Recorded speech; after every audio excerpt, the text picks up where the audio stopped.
आज के इस लेक्चर के अंदर हम स्टार्ट करने जा रहे हैं 12th HSC Maharashtra state board का सेकंड चैप्टर है बुक कीपिंग अकाउंटेंसी में एनपीओ यानी कि नॉट फॉर प्रॉफिट कंसर्न। इसके अंदर अब तक हमने क्वेश्चन नंबर 7 कंप्लीट कर लिया है इलस्ट्रेशंस के। क्वेश्चन नंबर 8 हम स्टार्ट करने जा रहे हैं। क्वेश्चन नंबर 8 यहाँ पे आपको गिवन है।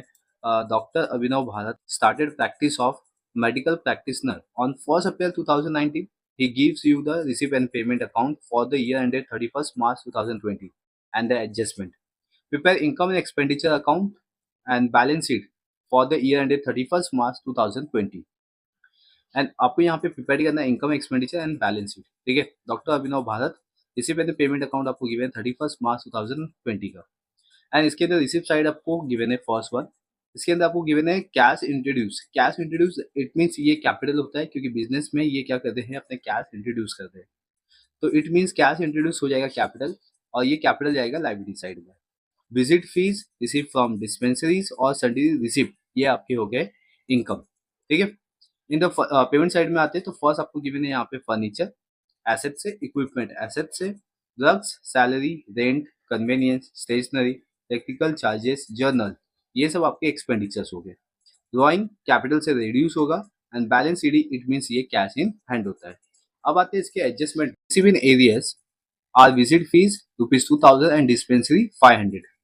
तो एरियस दिया गया इट मीन्स ये होता है आउटस्टैंडिंग। ठीक है, याद रखिए एरियस इसका मीनिंग क्या होगा, आउटस्टैंडिंग। तो आउटस्टैंडिंग अपना विजिट फीस है और डिस्पेंसरी है। आउटस्टैंडिंग एक्सपेंसेस यहाँ पे क्लियरली लिखा हुआ है आउटस्टैंडिंग है, रेंट एंड सैलरीज पे। स्टॉक आपको गिवन है, स्टॉक ऑफ ड्रग्स गिवन है आपको 1000 का। Stock of drugs that is closing stock of drugs हो जाएगा। अपने पास ड्रग्स था तो उसमें से हम क्या करेंगे, closing stock of drugs minus कर लेंगे। एंड इसमें आपको फोर्थ एडजस्टमेंट गिवन है डेप्रिसिएशन फर्नीचर एंड इक्विपमेंट पे। आफ्टर दैट यहाँ पे आपको और एक एडजस्टमेंट होगा न्यू टेक्स्ट बुक में। इसमें फिफ्थ एडजस्टमेंट है कन्वेनियंस 40% फॉर डोमेस्टिक पर्पस। ठीक है, ऐसा आपको यहाँ पे एक एडजस्टमेंट ऐड करना है अगर आपके टेक्स्ट बुक में नहीं है। अगर आपके पास न्यू टेक्स्ट बुक है तो वहाँ पे आपको पहले से ही मेंशन होगा फिफ्थ एडजस्टमेंट की कन्वेनियंस 40% फॉर डोमेस्टिक पर्पस। तो यहाँ पे आपको एक ड्राइंग दिया गया है 40% का। ठीक है, तो इसको भी हम सॉल्व करेंगे। तो टोटल यहाँ पे 5 एडजस्टमेंट हो गए और यहाँ पे आपकी इंक्रीज हो गई है। तो फर्स्ट हम इंडेक्स को सॉल्व करेंगे एंड देन इसके बाद एडजस्टमेंट को सॉल्व करते हैं। In the books of doctor Abhinav Bharat income and expenditure account for the year 31st मार्च 2020 का डेबिट साइड अपना एक्सपेंडिचर आ गया, क्रेडिट साइड इनकम आ गया। एंड देन उसके नीचे मैंने जस्ट बैलेंस शीट यहाँ पे प्रिपेयर कर लिया है। ठीक है, अब इसके बेसिस पे हम सम को सॉल्व करेंगे। तो फर्स्ट यहाँ पे कैश इंट्रोड्यूस किया गया इट मीन्स ये कैपिटल अकाउंट है, तो हम लायबिलिटी साइड में लिखेंगे कैपिटल फंड। कैपिटल फंड है 25,000 जो कि ये इनर कॉलम में आएगा, क्योंकि इस पे आपके सरप्लस हो गया या डिफिसिट हो गया तो उसको प्लस माइनस करना होता है, इसलिए इसका अमाउंट हम इनर कॉलम में लिखते हैं। Visit fees receive from dispensary और सडनली रिसीव ये आपके इनकम है, तो इनकम साइड में आते हैं और यहाँ पे लिखता हूँ मैं बाय विजिट फीस। अमाउंट है 10,000। इस पे आपको आउटस्टैंडिंग गिवन है। ठीक है, तो यहाँ पे मैं लिख लेता हूँ एड आउटस्टैंडिंग। आफ्टर दैट इसमें नेक्स्ट वन गिवन है receive from dispensary.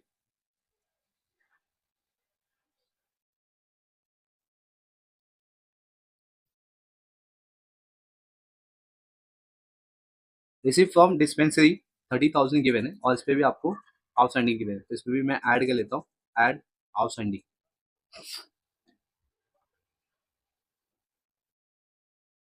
Then next one है इसमें सडनली रिसीव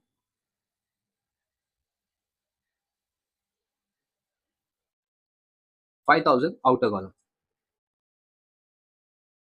तो ये जो रिसिप्ट साइड है इसकी हमने एंट्री पास कर लिया। अब आते हैं पेमेंट साइड में। फर्स्ट यहाँ पे डेबिट में लिखेंगे फर्नीचर गिवन है, तो फर्नीचर अपना एसेट साइड में आएगा। फर्नीचर फर्नीचर का अमाउंट है 8,000 एंड इस पे आपको डेप्रीसिएशन गिवन है, तो लेस डेप्रीसिएशन।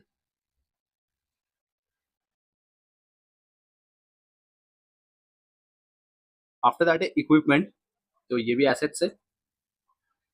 इक्विपमेंट अमाउंट है 10,000। इस पे भी आपको डेप्रीसिएशन गिवन है, तो लेस डेप्रीसिएशन।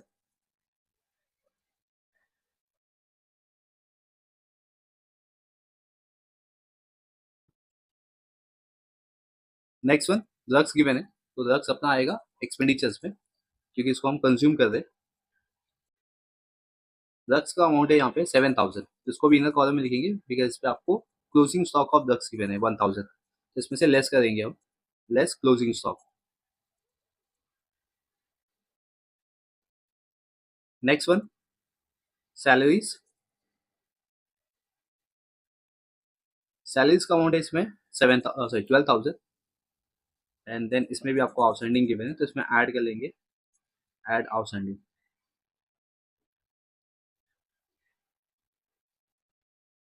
देन इसके बाद रेंट है, तो रेंट पे भी आपको आउटस्टैंडिंग गिवन है, रेंट का अमाउंट है 6000, तब अमाउंट इनर कॉलम में आएगा जिसपे एडजस्टमेंट है अमाउंट इनर कॉलम। नेक्स्ट है कन्वीनियंस, ये भी आपका एक्सपेंडिचर है।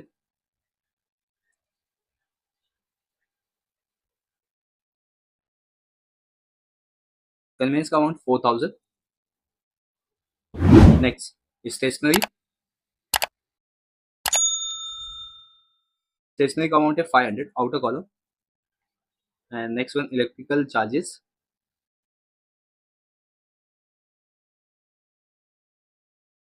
इलेक्ट्रिकल चार्जेस है 5000 outer column. And then journal, journals भी आपका एक्सपेंडिचर है 500 आउटर कॉलम।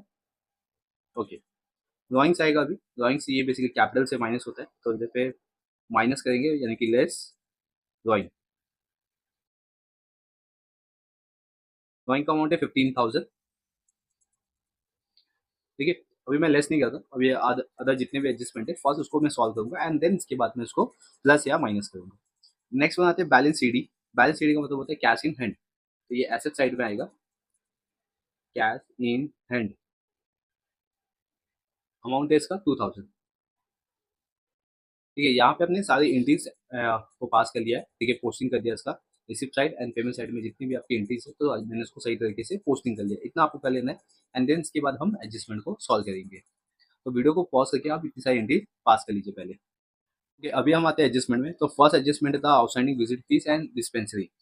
तो यहाँ पे हमने आउटस्टैंडिंग लिख लिया विजिट फीस पे, तो अमाउंट लिखते हैं 2000 है एंड इसको ऐड करके आउटर कॉलम में 12,000। एंड डिस्पेंसरी पे भी आपको 500 का आउटस्टैंडिंग गिवन है, इसको ऐड करके 30,500।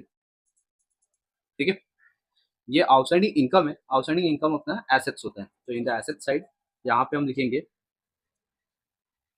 आउटस्टैंडिंग।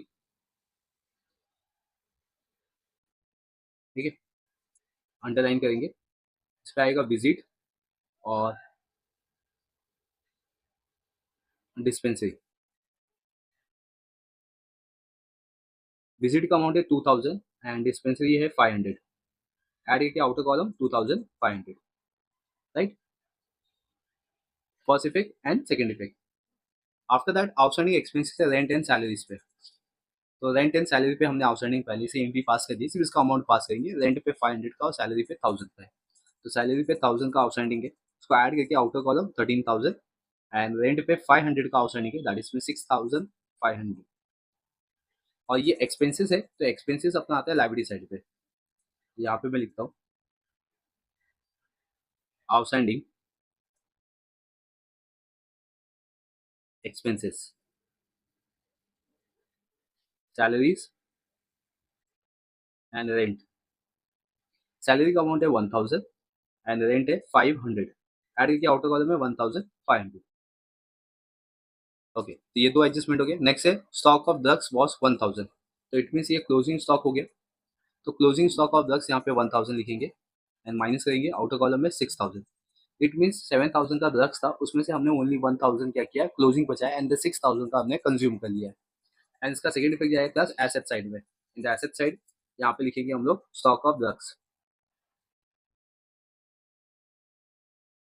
1000। ओके, नेक्स्ट वन है डेप्रिसिएशन फर्नीचर 8% एंड इक्विपमेंट पे 500 का। ओके, तो फर्नीचर यहाँ पे आपको 8% पे गिवन है, इक्विपमेंट पे 5%, 500 गिवन है।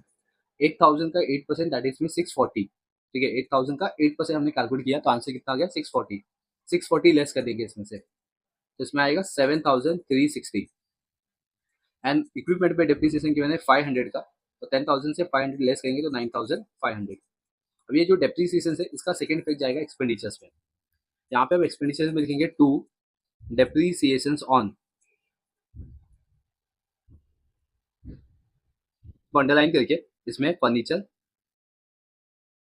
And equipment. फर्नीचर इसका वैल्यूज आया डेप्रिसिएशन वैल्यूज 640 का, और इक्विपमेंट का हमें गिवन है 500। ऐड करके आउटर कॉलम में 1140। एंड लास्ट यहाँ पे एडजस्टमेंट है कि आपको जो कन्वीनियंस है उस पर आपका 40% क्या है, डोमेस्टिक पर्पज है।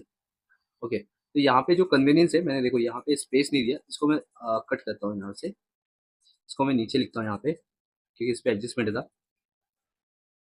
कन्वीनियंस पे 4000 गिवन है बेसिकली, एंड इसमें से भी हम लेस कर देंगे 40% ड्रॉइंग। ठीक है, डोमेस्टिक है दैट इज मीन ड्रॉइंग है ये, तो 4000 का 40%, तो इट मीन्स 4000 का 40% that is mean 1600, and less करके आउटर कॉलम में इसको पास करेंगे तो 2400।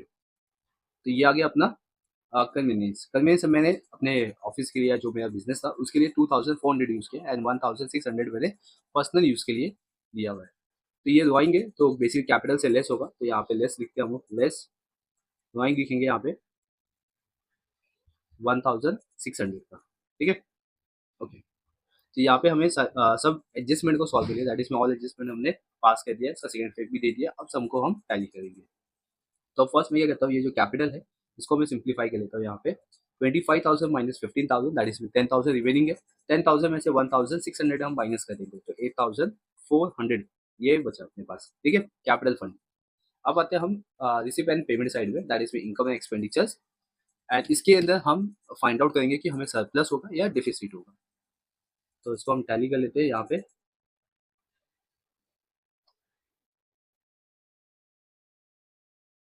तो फर्स्ट बात, यहाँ पे हम क्रेडिट साइड के अमाउंट को प्लस करते हैं, बिकॉज यहाँ पे 30,500 प्लस 12,000 है, तो दैट इज में 47,500।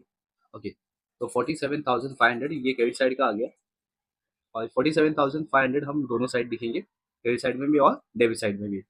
एंड देन फिर डेबिट साइड के अमाउंट को हम प्लस कर लेते हैं, तो 6,000, 13,000 दैट इज 19, 25, 26, 31, 31, 32, 600, 700, सॉरी 32, 33, 35, 35, 40, तो 35,040 रुपीज़ यहाँ पे आ रहे हैं। 500 में से 40 माइनस करूँगा तो 460, एंड 47 से 35 माइनस करूँगा दैट इज में 12, तो 12,460 ये मेरा सरप्लस आ गया। तो यहाँ पे लिखता हूँ मैं to surplus, in the bracket लिखूंगा excess of income over expenditure, over expenditure. ठीक है, इतना हो जाने के बाद इसका मैं इफेक्ट दूंगा यहाँ पे कैपिटल फंड में ऐड कर दूंगा, बिकॉज ये मेरे लिए प्रॉफिट है। सरप्लस एक टाइप का प्रॉफिट होता है, तो प्रॉफिट हम कैपिटल में ऐड करते हैं। तो यहाँ पे मैं ऐड कर लेता हूँ सरप्लस, अमाउंट है 12,460। आफ्टर एडिंग दिस हमें एक आंसर मिल जाएगा 20,860। ओके, एंड नेक्स्ट थिंग यहाँ पे मैं लाइबिलिटीज का टोटल कर लेता हूँ, तो मेरे पास आंसर आएगा 22,360। ठीक है, अब मैं एसेट्स का टोटल करता हूँ यहाँ पे 7,000 प्लस 9 दैट इज 16, 18, 20, 21, 22, 22,360। ओके, 22,360 ये आ गया सम नंबर 8 का टैली, बैलेंस शीट टैली हो गया। तो इट मीन्स यहाँ पे अपना सम कंप्लीट हो गया है। आई होप क्लास की यहाँ पे हमने जो एनपीओ की क्वेश्चंस लिए थे इसको सम्स को हमने किस तरीके से सॉल्व किया है, ये आपको कॉन्सेप्ट समझ में आ गया होगा अच्छी तरीके से। आपको जस्ट क्लासिफाई करना है कि इनकम क्या है, एक्सपेंडिचर्स क्या है। Balance sheet as you know कि हमने फाइनल अकाउंट में भी किया था, तो बैलेंस शीट आपको क्लासिफाई करना थोड़ा सा ईजी हो जाएगा। And after the balance sheet that is में after the assets and the liabilities जो अपने पास बचता है वो इनकम या एक्सपेंडिचर होता है। जैसा मैंने वीडियो के इंट्रो में कहा था, यानी कि लेक्चर्स के इंट्रो में कहा था कि जो अपना रिसिप्ट साइड होता है बेसिकली वो इनकम के पार्ट होते हैं, एंड जो पेमेंट साइड होता है वो अपना एक्सपेंडिचर के पार्ट होते हैं। तो इस बेसिस पे हमें कॉन्सेप्ट रखना है और इस बेसिस पे हमें सम को सॉल्व करना है। चलिए यही सम्स को आप नोट डाउन कर लीजिए। अगर इसके बियॉन्ड आपको कोई डाउट है इस क्वेश्चन में तो आप मुझे डेफिनेटली कमेंट सेक्शन में कमेंट करके पूछ सकते हो। मिलेंगे आप नेक्स्ट लेक्चर्स में जिसमें हम क्वेश्चन नंबर 9 को सॉल्व करेंगे। तब तक के लिए बने रहिए चैनल पे, चैनल को सब्सक्राइब कर लीजिए, बेल आइकन प्रेस कर लीजिए। Thank you for watching.